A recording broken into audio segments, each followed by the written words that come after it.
ஹாய்ங்க. இப்போ ஃப்ரான்ஸில் வந்து நம்ம இந்தியன் ஸ்டூடெண்ட்ஸ் வந்து படிக்க வந்திருப்பீங்க. படித்து முடிச்சுட்டு நம்ம ஏபிஎஸ்ன்னு சொல்லிட்டு அந்த ஸ்டே பேக் விசா வந்து 2 இயர்ஸ் வந்து குடுப்பாங்க.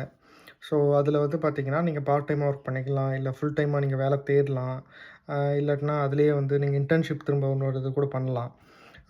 நம்ம ஏதோ ஒரு ஜாப்ல வந்து ஒரு கான்ட்ராக்ட்ல வந்து நம்மளால முடியாது. நீங்க என்ன ஸ்டடீஸ் படிச்சிருக்கீங்களோ, அதுக்கு பேஸ் பண்ண அதோட ரோல் வந்து மேட்ச் ஆகுற மாரி ஒரு ஜாப்ல அத நீங்க எடுத்தா தான், அதில நீங்க வந்து இந்த சேலரி கிரைட்டீரியாலாம் மேட்ச் பண்ணா தான், நீங்க வந்து அது நார்மலா வந்து ஒர்க் விசாவுக்கு வந்து மாத்த முடியும்.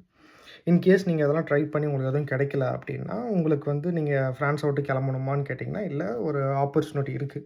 அது என்னன்னா ஆட்டோ என்டர்பிரினர் விசா. அது நீங்க அப்ளை பண்ணலாம்.